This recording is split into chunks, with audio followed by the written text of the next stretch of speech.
Mahis TV, media dakwah dan pendidikan Ma'had Imam Asy-Syafi'i Nreka. La syarika lah wa asyhadu anna Muhammadan abduhu wa rasuluh sallallahu alaihi wa ala alihi wa sahbihi ajma'in. Amma ba'd. Ma'asyiral muslimin rahimani rahimakumullah. Setelah kita membahas tentang kisah Talut dan Jalut serta kisah Nabi Daud, maka kita kembali ke pembahasan yang ditujukan kepada kaum muslimin. Itu adalah cerita umat-umat terdahulu.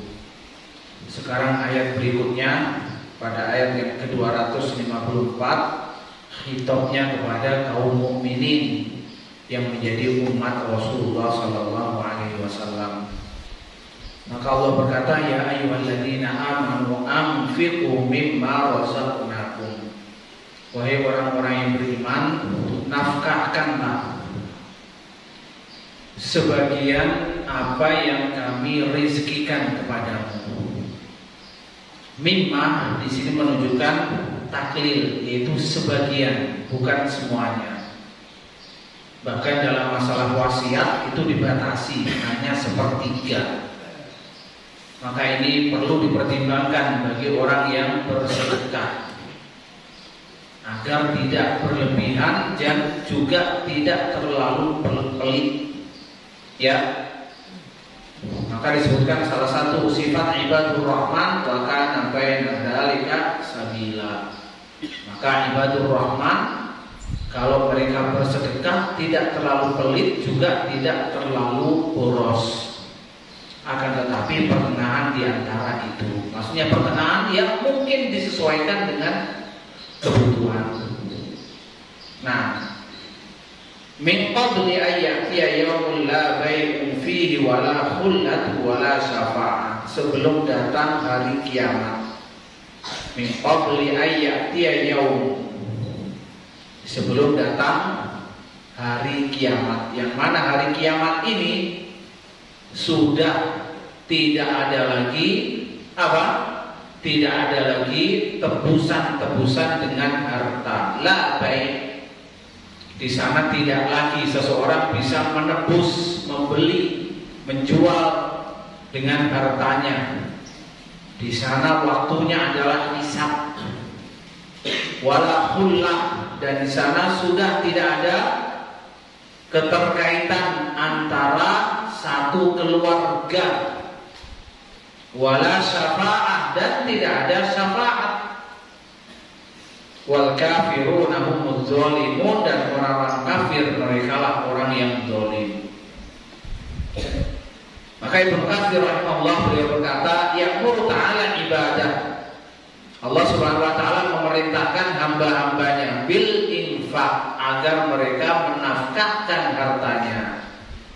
Mimma razaqahum fi sabilih, dari apa yang Allah rezekikan untuk mereka dinafkahkan di jalan Allah. Sabilil khair, jalan kebaikan. Liyad dakhiru sawaba dzalika 'inda rabbihim wa malaikihim, agar mereka bisa menyimpan balasan pahala dari nafkah itu nanti di sisi rohnya, di sisi sang raja pada hari kiamat. Waliyubadiru ila dzalika fi hadhil hayatid dunya, dan agar mereka bersegera dalam masalah sedekah, ya, bersegera ketika masih hidup di dunia. Maka disebutkan min qabli ayyatiya yaum, sebelum datang hari. Maksudnya yaum yakni yaumal qiyamah, yaitu nanti pada hari kiamat, sebelum datang hari kiamat. Yang mana hari kiamat itu la bai', ya, la bai'un fi, tidak ada lagi seseorang bisa menebus dirinya. Tidak ada lagi seseorang yang bisa menjual, membeli. Wala khullah, dan tidak ada tali persaudaraan, tali kekeluargaan wala syafa'ah, dan tidak ada syafaat. Maksudnya la yuba'u ahadun min nafsi, seseorang itu tidak bisa dijual dirinya. Wala yufadi bimalin lau badalahu, dan dia tidak bisa menebus dengan harta walaupun dia punya harta. Walau ja'a bimil'il ardi dhahaba, walaupun dia membawa emas sebanyak sebesar bumi. Wala tanfa'uhu khullatu ahadin, dan keterkaitan persaudaraan, kekeluargaan sudah tidak ada manfaatnya. Maka khullah yakni sodaqoh, sodaqotahu, sodaqoh itu persaudaraan. Wala nasabah, wala nasabata, dan tidak ada tali nasab. Semua orang mempertanggungjawabkan amalnya masing-masing. Kama qala, sebagaimana Allah berkata dalam ayat yang lain, fa idza nufikha fis sur, apabila sudah ditiup trompet malaikat, tanda datangnya hari kiamat, fala ansaba bainahum, maka tidak ada tali nasab di antara mereka. Yauma idzin, pada hari itu, wala yatasaalun, dan mereka tidak sempat dan tidak bisa bertanya. Jadi tidak sempat bertanya kepada orang lain, bagaimana kabarmu? Kamu tadi bangkit dari mana? Seperti apa kuburanmu? Maka disebutkan dalam Al-Quran, likulli yaumin, likulli apa? Likulli mri'in minhum yauma idzin sya'nu yughni. Maka setiap orang pada hari itu sudah disibukkan dengan urusannya masing-masing. Bahkan disebutkan dalam Al-Quran apa pada hari kiamat? Yauma yafirrul mar'u min akhi, seseorang lari dari saudaranya. Wa ummihi wa abi, dari ayahnya, dari ibunya. Wa sahibatihi wa bani, lari dari istrinya, dari anaknya. Maka disebutkan likulli mri'in yauma idzin sya'nu yughni. Setiap orang pada hari itu sudah disibukkan dengan urusannya masing-masing. Bahkan ketika Rasulullah menyebutkan di hadapan Aisyah bahwasannya manusia ini dibangkitkan dari alam kubur dalam keadaan apa? Urat, telanjang, hurlan, dalam kondisi belum disunat. Ya, uratan, hurlan, khufatan, tidak memakai sandal. Maka Aisyah bertanya kepada Rasulullah, apakah mereka saling melihat auratnya? Rasul mengatakan, dahsyatnya hari itu, ya, tidak memberikan kesempatan mereka untuk memikirkan masalah-masalah semacam ini. Subhanallah. Kaum muslimin rahimani rahimakumullah, ini adalah hari yang sangat dahsyat, hari yang harus kita persiapkan bekalnya dari zaman sekarang. Ketika kita masih hidup, wala syafa'ah, dan pada hari itu tidak ada syafaat, yaitu syafaat tanpa izin dan tanpa ridho dari Allah. Wala tanfa'uhum syafa'atus syafi'in, yaitu maksudnya syafaat orang yang memberi syafaat tanpa izin dan tanpa ridho dari Allah itu tidak akan bermanfaat. Wa qawluhu, kemudian Allah berkata, wal kafiruna humud zalimun. Wal kafiruna humud zalimun, orang-orang kafir, ya, mereka lah orang-orang yang zalim. Wal mubtada mahsurun fi khabarihi, dan mubtada di sini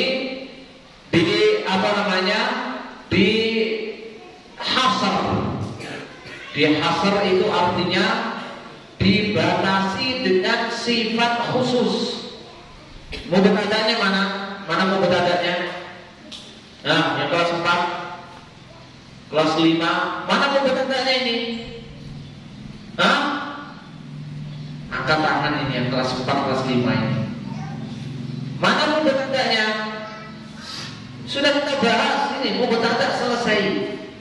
Wal kafirun ini mubtada'. Khabarnya mana? Hah? Al-Zalimun sebagai apa? Sebagai badal. Maka wal kafiruna humul zalimun dikatakan oleh Ibnu Katsir mubtada'un mahsurun fi khabari. Apa maksudnya? Mubtada'un mahsurun fi khabari. Artinya bahwasannya mubtada'nya ini sudah dibatasi dengan sifat khusus yang ada pada khabarnya.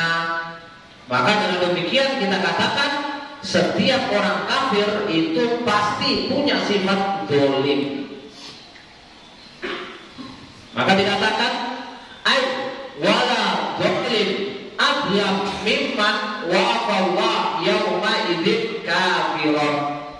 Maka tidak ada kezaliman yang lebih zalim daripada orang yang bertemu dengan Allah pada hari itu masih dalam keadaan kafir. Wa qad rawa Ibnu Abi Hatim an Atha bin Dinar annahu qala alhamdulillahilladzi qala wal kafiruna hum zalimun wa lam yaqul wal zalimuna humul kafirun. Ya, dari Atha bin Dinar yang mengatakan segala puji bagi Allah yang Allah mengatakan orang kafir itu zalim. Allah tidak mengatakan alhamdulillah, Allah tidak mengatakan kalau orang zalim itu kafir. Maka kalau kita balik ya, orang kafir itu pasti zalim. Tapi tidak semua orang zalim itu kafir. Karena zalim terbagi 3. Ada zalim yang bermakna zalim bermakna syirik. Maka kita katakan tidak semua orang yang zalim itu kafir. Walaupun zalim kalau bermakna syirik ya dihukumi kafir. Kaum muslimin rahimani rahimakumullah. Maka dengan demikian kita ambil faedah dari ayat ini bahwasanya tidak ada orang kafir yang dihukumi memiliki sifat adil. Jadi tidak ada orang kafir itu yang diterima riwayatnya, tidak ada. Kecuali kalau dia mendengar hadis di masa kafirnya, kemudian meriwayatkan hadis itu di masa Islamnya, maka diterima.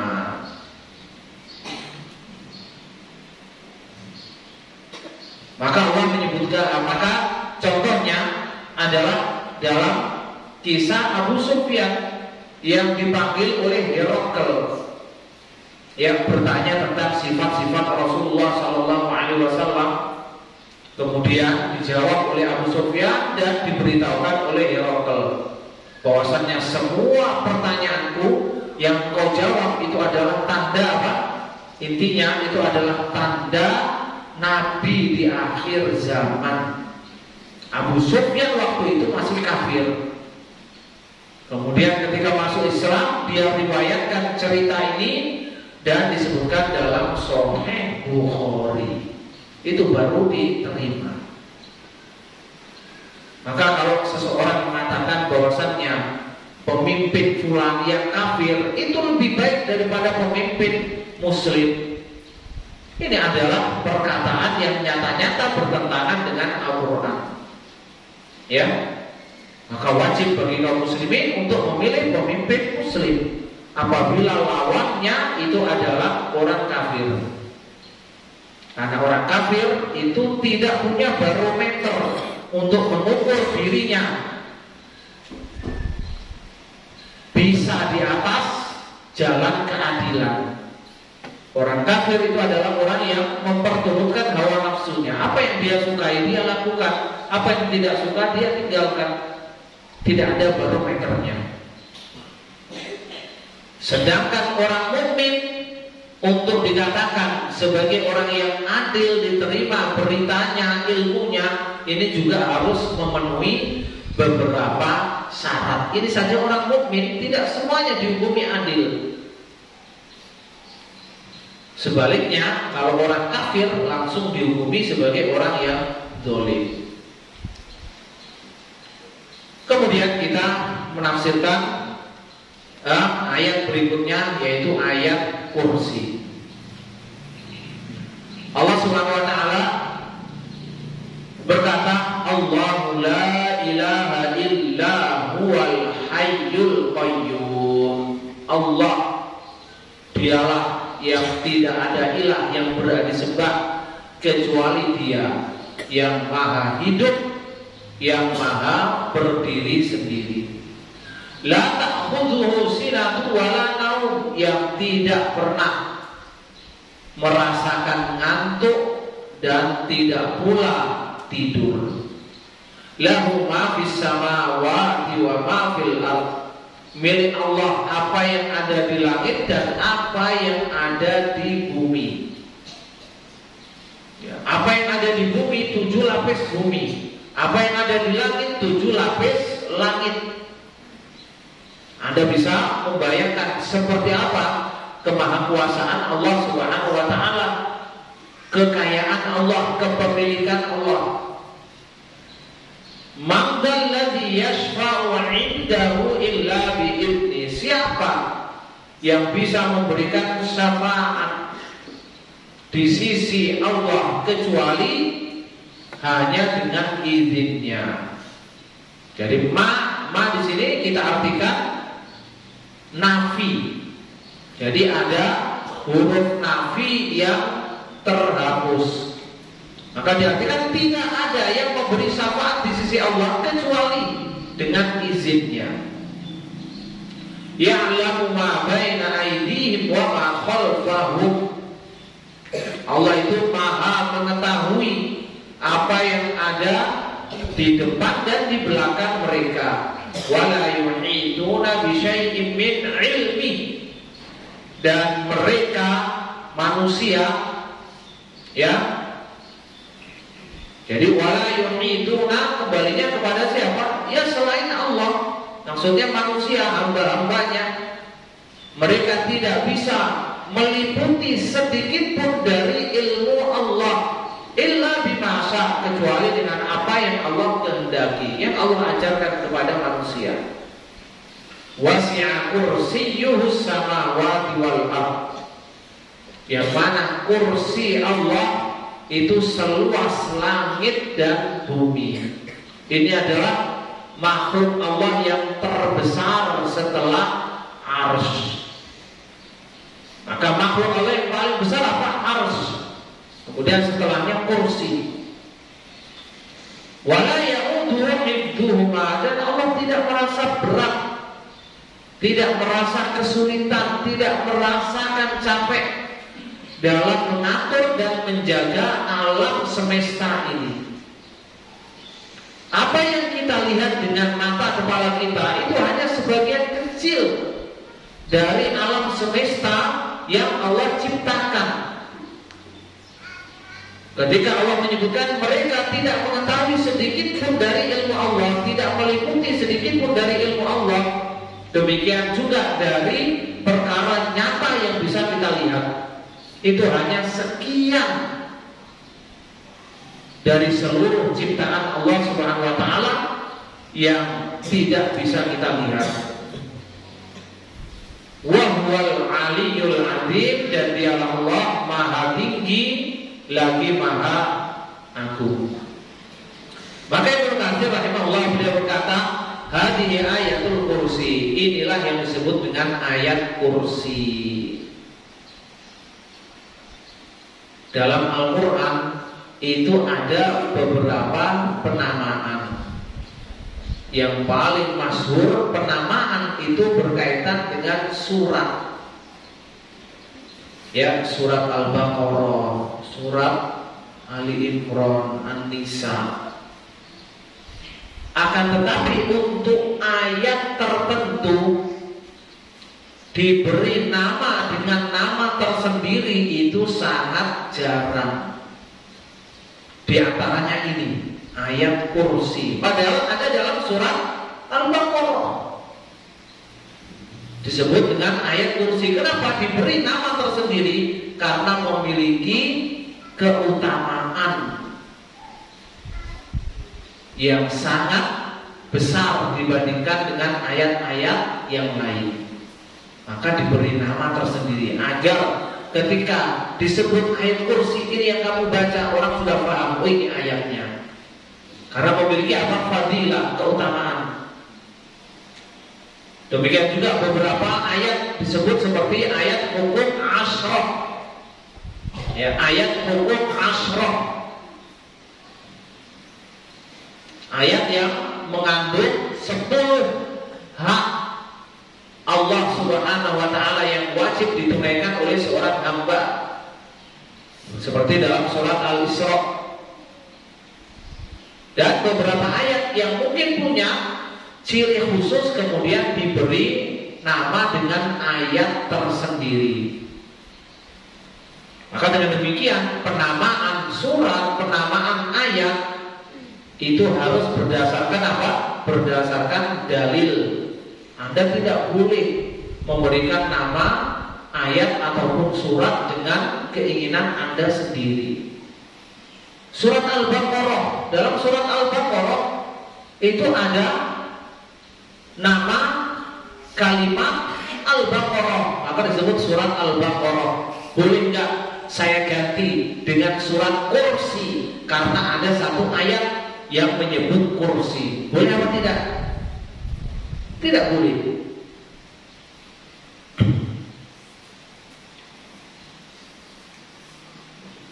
Qad sahhal hadits an Rasulillah sallallahu alaihi wasallam bi annaha afdal ayatin fi kitabillah. Telah disebutkan dalam hadis yang sahih dari Rasulullah sallallahu alaihi wasallam bahwasannya ayat kursi itu adalah ayat yang paling utama dalam Al-Qur'an. Ayat yang paling utama dalam Al-Quran. Kalau surat yang paling utama dalam Al-Quran, surat apa? Surat Al-Fatihah. Surat yang paling utama dalam Al-Quran, surat Al-Fatihah. Kalau dinyatakan ayat yang paling utama dalam Al-Quran, ayat kursi. Rawal Imam Ahmad an Ubay bin Ka'ab anna Nabi sallallahu alaihi wasallam sa'alahu. Diriwayatkan oleh Imam Ahmad dari Ubay bin Ka'ab bahwasanya Nabi sallallahu alaihi wasallam bertanya kepada Ubay, ayu ayatin fi kitabillahi a'dham? Ya, ayat apakah yang paling agung dalam Al-Qur'an, dalam kitabullah? Qala Allah wa rasuluhu a'lam. Maka Ubay menjawab, Allah dan Rasulnya lebih mengetahui. Faraddadaha miraran. Maka Rasulullah bertanya beberapa kali. Ya. Summa qala Ubay, kemudian Ubay berkata ayatul kursi. Itu adalah ayat kursi. Qala, maka Rasulullah berkata liyahnakal ilm abal mundir. Semoga Allah ya menancapkan ilmu itu ke dadamu wahai Abul Mundir. Walladzi nafsi biyadi, demi jiwaku yang ada di tangannya, innalaha lisanan wa syafatain. Sesungguhnya ayat kursi itu punya lesan dan punya syafatain, punya kedua bibir. Taqaddasal mulku inda sakil arsy, maha suci.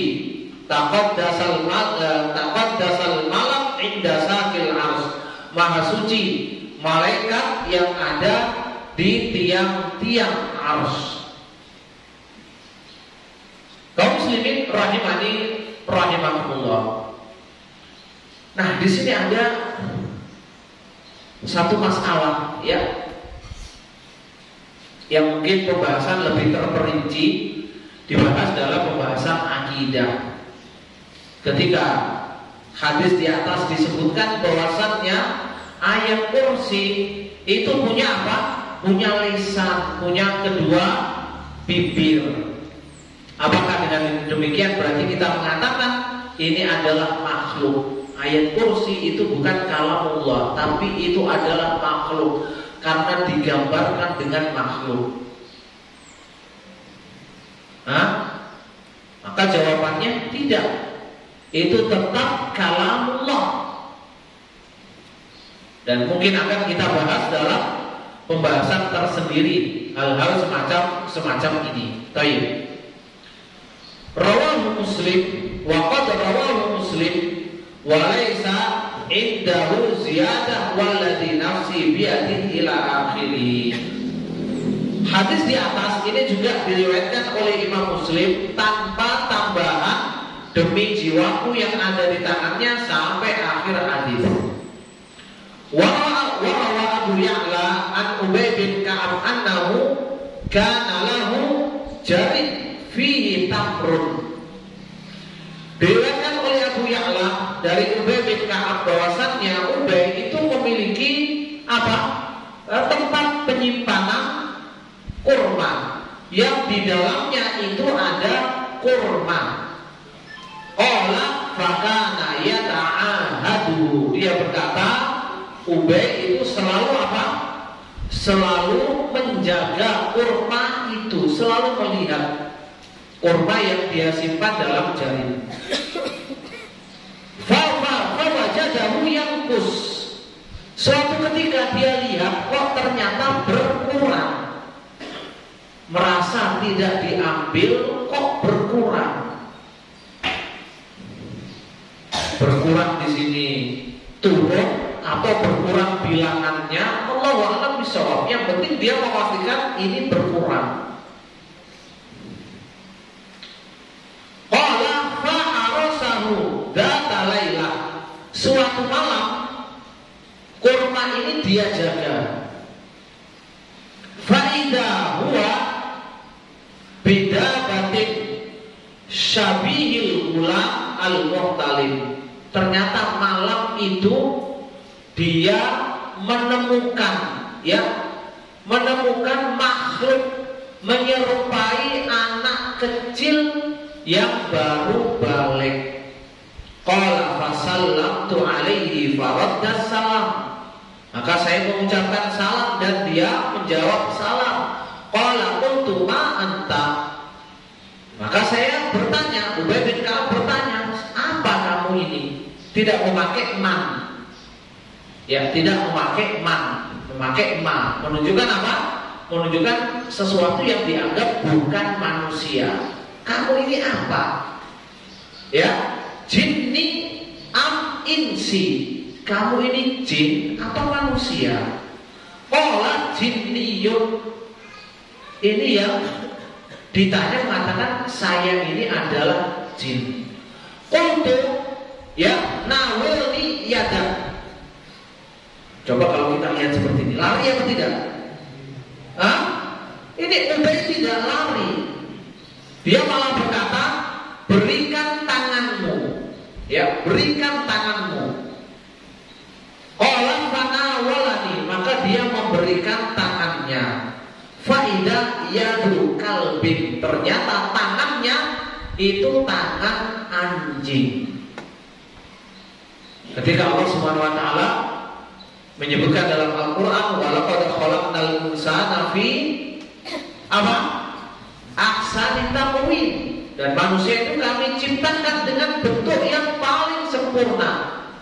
Itu manusia, sedangkan jin itu tidak sesempurna manusia. Ada cacatnya. Jadi kelihatan rupanya seperti manusia, tapi beberapa bagian yang lain tidak persis seperti manusia. Ya, mungkin ada ekornya, mungkin ada kakinya seperti kaki anjing, kaki kuda. Allahu a'lam bishawab. Wa sya'ru kal dan tangannya itu ada bulu-bulunya. Bulu-bulunya itu seperti bulu anjing. Fakultu, maka saya katakan, hakadha khalqul jin. Apakah seperti ini bentuknya jin?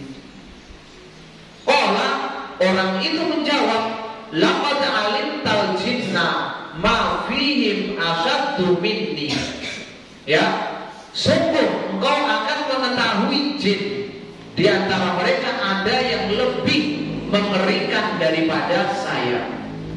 Mungkin dibaca alimta atau alimtu. Maka aku katakan, fama hamalaka ala ma sonata. Kemudian Ubay baru bertanya, apa yang mendorongmu melakukan itu? Melakukan itu maksudnya apa? Mencuri kurma. Jin ini menjawab, balaghani annaka rajulun tuhibbus shadaqah. Ya, telah sampai kepadaku sebuah kabar kalau kamu itu adalah orang yang suka bersedekah. Fa ahbabna an nusiba min ta'amika. Maka kami ingin mencicipi makananmu, makanan orang yang bertakwa, makanan orang yang baik. Tapi ini sebenarnya mencuri. Anda tidak bisa beralasan seperti ini nanti ketika ditangkap. Kenapa Anda ambil makanan temanmu? Ya, saya dengar dia suka sedekah. Agar tidak bakhil, saya juga ingin makan makanannya. Ya, tidak benar. Baik. Qala faqala lahu, maka dia berkata, famal ladzi yujiruna minkum. Ya, maka ditanya, apa kira-kira yang bisa melindungi kami dari gangguanmu? Qala hadhil ayat ayatul kursi, yaitu ayat ini maksudnya adalah ayat kursi. Summa wada ila an-nabi sallallahu alaihi wasallam fa akhbarah. Kemudian keesokan paginya dia mendatangi Nabi sallallahu alaihi wasallam dan memberitahukannya. Faqala an-nabi sallallahu alaihi wasallam, maka Nabi sallallahu alaihi wasallam berkata, shadaqal khabith.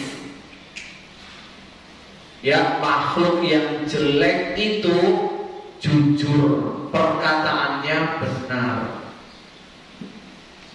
Maka dari sini, ya, sejujur-jujurnya iblis, sejujur-jujurnya jin, itu masih disebut al-khabith. Subhanallah.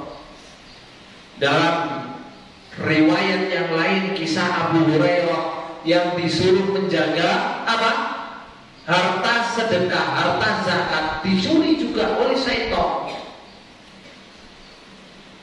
Kemudian di akhir kisah ditangkap untuk yang ketiga kalinya oleh Abu Hurairah, dan Abu Hurairah sudah bersumpah tidak akan melepas, akan dibawa kepada Rasulullah. Tapi dia memberikan imbalan, jangan, aku tunjukkan sesuatu, apabila kamu baca akan terjaga dari godaan syaitan. Itu apa? Membaca ayat kursi sebelum tidur. Diberitahukan kepada Rasulullah, Rasulullah mengatakan shadaqaka wa huwa kadzub. Ya, dia itu kali ini jujur benar, walaupun dia seorang pendusta. Kenapa ini saya jelaskan? Saya ingin memastikan kepada orang-orang yang suka meruqyah atau ingin meruqyah, yang biasanya mudah sekali bertanya sama jin. Ya, meruqyah bertanya, kamu dari mana? Oh, saya dari Yaman. Percaya dia dari Yaman. Ya, saya ini adalah pemimpin bangsa jin, punya pasukan pasukan 5.000, percaya. Subhanallah, pada Rasulullah SAW ini dengan nas. Sedangkan Anda sekarang berbicara dengan jin yang merasuki orang yang sakit ini, tidak ada nas yang mengatakan kalau dia jujur, walaupun pendusta. Sejujur-jujurnya iblis, syaitan, jin masih dikatakan khabis. Ya, dalam hadis Ubay bin Ka'ab, dia jujur kali ini walaupun dia adalah makhluk yang jelek. Subhanallah. Dengan demikian kita ambil kesimpulan apa? Jangan pernah percaya dengan jin. Jangan pernah percaya dengan iblis. Sesungguhnya seluruh kebenaran yang dia sampaikan itu mengandung banyak racun, tidak murni. Makanya jin memberikan apa?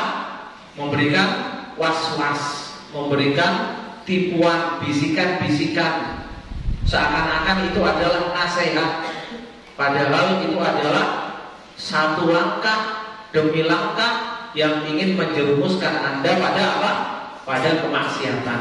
Kisah Bani Israil yang pernah kita singgung, ya, yang saudara laki-lakinya ingin berangkat jihad, kemudian menitipkan adik perempuannya kepada siapa? Kepada ahli ibadah Bani Israil. Kemudian iblis memberikan apa? Memberikan bisikan-bisikan.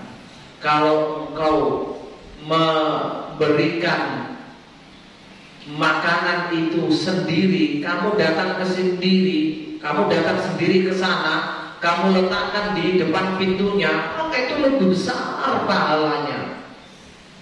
Ya, ini nasihat. Tapi ini adalah apa? Langkah-langkah setan untuk menjerumuskan dia. Kemudian digoda, dia ini kesepian, tidak ada temannya. Ajaklah bicara. Dia ajak bicara sampai kenalan, sampai zina, sampai hamil, kemudian dia bunuh. Dan akhirnya dia kafir karena sujud kepada iblis, dijanji akan diselamatkan dari tuntutan saudara-saudaranya yang sudah pulang dari jihad. Kaum muslimin rahimani rahimakumullah. Maka dari kisah di atas juga kita ambil kesimpulan bahwasannya kerjasama dengan jin itu hukumnya tidak diperbolehkan. Ya, kerjasama dengan jin. Apa mungkin kerjasama antara manusia dengan jin? Mungkin. Sesuatu yang tidak mustahil. Karena sebutkan dalam surat Al-Jin. Apa ayatnya? Wa annahu kana rijalun minal insi ya'udzuuna birijalin minal jinni fazaduhum rahaqa. Ya, ada sebagian dari kalangan manusia yang meminta pertolongan, perlindungan kepada kaum jin. Kemudian jin itu menambah dosa bagi mereka. Kemungkinan ada. Rasulullah SAW, manusia terbaik yang menjadi seorang nabi dan rasul, tidak ada satu kisah pun dia meminta bantuan jin. Ya, walaupun dalam hadis Ibnu Abbas disebutkan Rasulullah pernah bertemu dengan rombongan jin. Tapi sebagian ulama mengatakan riwayatnya ini dhaif, lemah, tidak benar. Akan tetapi riwayat yang benar yang disebutkan dalam apa? Disebutkan dalam surat apa? Surat Al-Hasyr. Apa ayatnya? Wa in sarafna ilaika nafarat minal jinni yastami'una al-Qur'an. Ya, ketika kami datangkan kepadamu beberapa golongan jin mendengar Al-Qur'an yang engkau baca. Kaum muslimin rahimani rahimakumullah. Wa rawal Imam Ahmad an Anas bin Malik anna Rasulullah sallallahu alaihi wasallam sa'ala rajulan min sahabatihi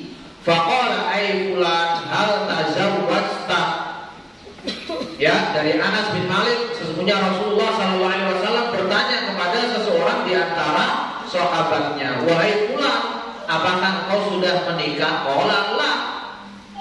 Ya, dia menjawab tidak. Walaisa indi ma atazawwaju bi. Saya tidak punya bekal untuk menikah.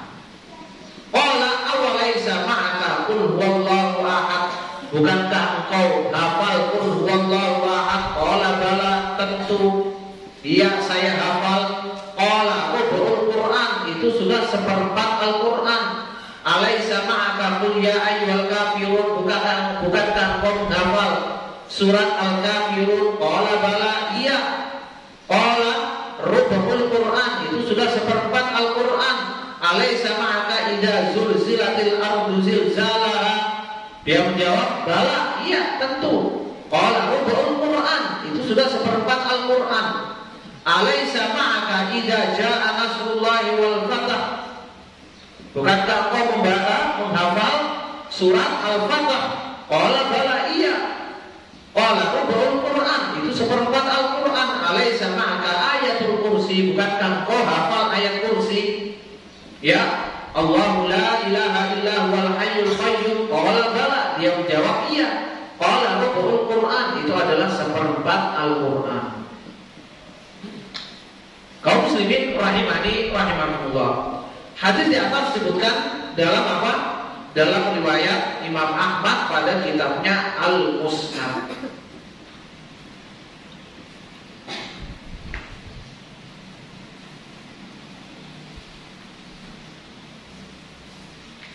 Nah, dan rawinya semuanya thiqah.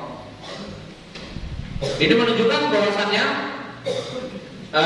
beberapa surat, beberapa ayat itu mewakili seperempat Al-Quran. Nah, di sini para ulama menyebutkan penjelasannya. Kenapa disebutkan seperempat Al-Quran? Karena memang isinya Al-Quran itu adalah tauhid. Ya, kemudian tentang hukum, kemudian tentang kisah-kisah umat terdahulu, kemudian tentang perkara-perkara yang lain. Kalau kita lihat ayat-ayat di atas mengandung salah satu di antara empat perkara itu. Ya, qul huwallahu ahad tentang tauhid, qul ya ayyuhal kafirun juga tentang apa? Tentang tauhid, tidak menyembah selain Allah. Idza jaa nasrullahi wal fath, itu juga tentang sebuah apa? Sebuah kisah yang akan terjadi. Allahu la ilaha illa huwal hayyul qayyum, ini berkaitan dengan tauhid. Wa Imam Ahmad an Abi Dzar radhiyallahu anhu qala, diriwayatkan oleh Imam Ahmad dari Abu Dzar radhiyallahu anhu, dia berkata, ataitu Nabi sallallahu alaihi wasallam wa huwa fil masjid. Aku mendatangi Nabi sallallahu alaihi wasallam ketika beliau ada di masjid. Fajalastu, maka saya duduk. Faqala, Rasulullah berkata, ya Abu Dzar, wahai Abu Dzar, hal shallait, apakah engkau sudah sholat? Sholat apa? Sholat tahiyatul masjid. Qultu la, saya menjawab, belum. Qala qum fasholli. Nah, kalau Rasulullah berkata, berdirilah dan sholatlah. Kalau orang mengatakan sholat tahiyatul masjid itu kan sholat sebelum duduk. Nah, ini sudah duduk, kenapa masih disuruh berdiri untuk sholat? Apa jawabannya? Apa jawabannya? Ya, ini diperintahkan untuk dikodok. Ya, ini diperintahkan untuk dikodok. Sama seperti sholat jenazah yang dilakukan setelah sholat 5 waktu. Ya, ketika sholat zuhur, assalamualaikum, assalamualaikum, kemudian berzikir sebentar, kemudian berdiri untuk sholat jenazah. Setelah selesai sholat jenazah, apakah boleh sholat sunnah rawatib setelah zuhur? Jawabannya boleh. Kalau ada yang mengatakan kan sudah terputus, ya sudah terputus dengan sholat jenazah antara sholat zuhur dengan sholat sunnah rawatibnya. Jawabannya itu hukumnya diqodok. Ya, jadi tidak ada masalah. Seseorang ingin sholat sunnah ba'diyah yang mungkin terhalang oleh sesuatu, mungkin oleh pembicaraan, pertemuan, atau mungkin hajat-hajat yang lain, boleh diqadha. Bahkan diqadha setelah sholat berikutnya juga diperbolehkan, karena Rasulullah Shallallahu Alaihi Wasallam pernah mengqadha sholat sunnah rawatib ba'diyah duhur itu setelah sholat asar.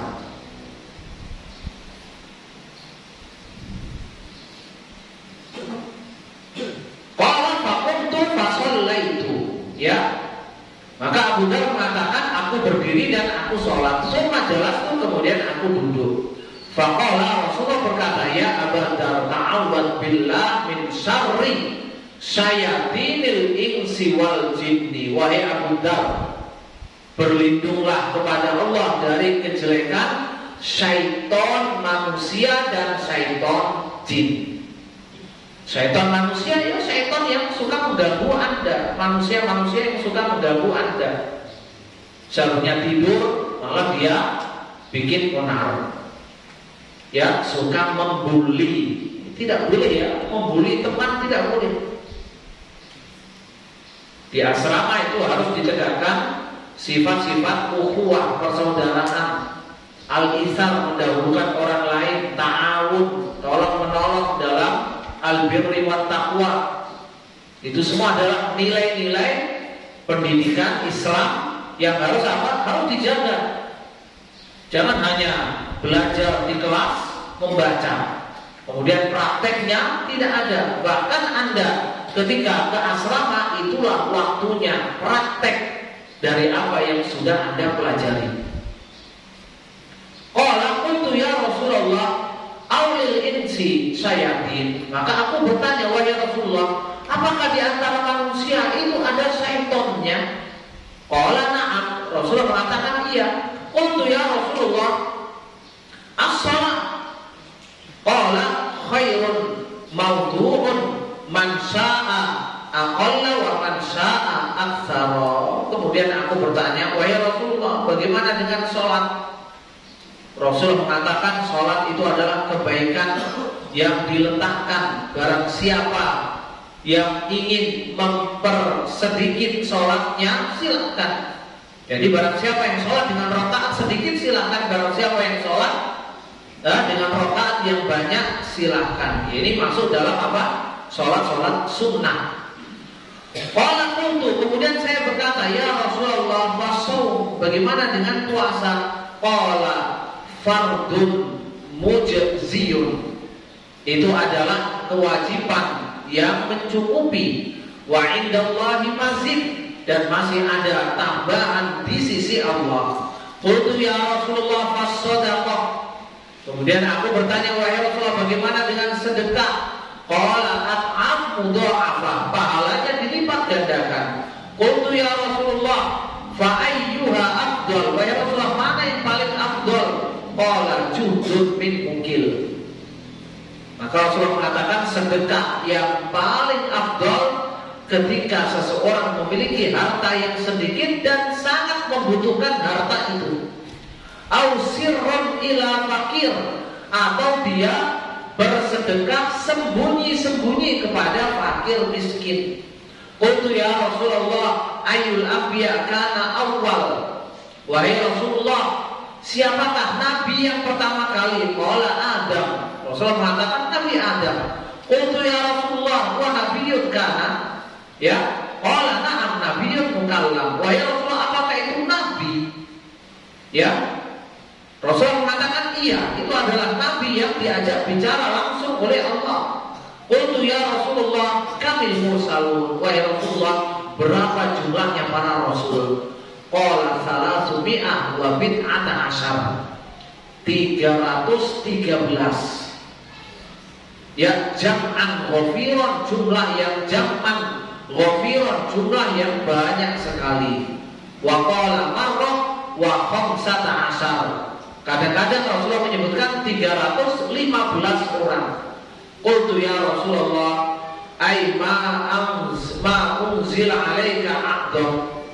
Kemudian aku bertanya, wahai Rasulullah, ayat apakah yang paling agung yang diturunkan kepadamu? Qala ayatul kursi.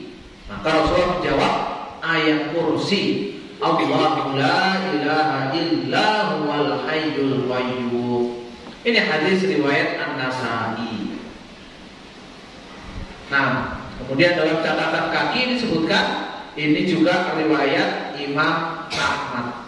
Nah, kemudian disebutkan ya sahihul isnad wa lam yukharrija wa wafaqahu adz-Dzahabi. Ya, ini sanadnya sahih walaupun tidak disebutkan oleh Bukhari dan Muslim dan disepakati oleh Al-Imam Adz-Dzahabi rahimahullah. Kaum muslimin rahimani rahimahullah, ini sekelumit dari keutamaan dari ayat kursi yang mana nanti akan kita bahas kelanjutan dari keutamaan ayat kursi, menunjukkan semakin banyak keutamaan dari suatu ayat, dari suatu surat, semakin memiliki kedudukan yang sangat penting dalam agama Islam. Di antara keutamaan-keutamaan itu ada yang bisa kita amalkan, ya, yang akan menjadi pegangan bagi kita dalam kehidupan sehari-hari. Nanti akan disebutkan tentang keutamaan ayat kursi dalam menjaga orang yang tidur, ya, dalam menjaga seseorang dari su'ul khotimah, dan masih banyak keutamaan-keutamaan yang akan kita bahas pada pertemuan yang akan datang. Wassalamualaikum warahmatullahi wabarakatuh wa ala alihi wa sahbihi ajma'in.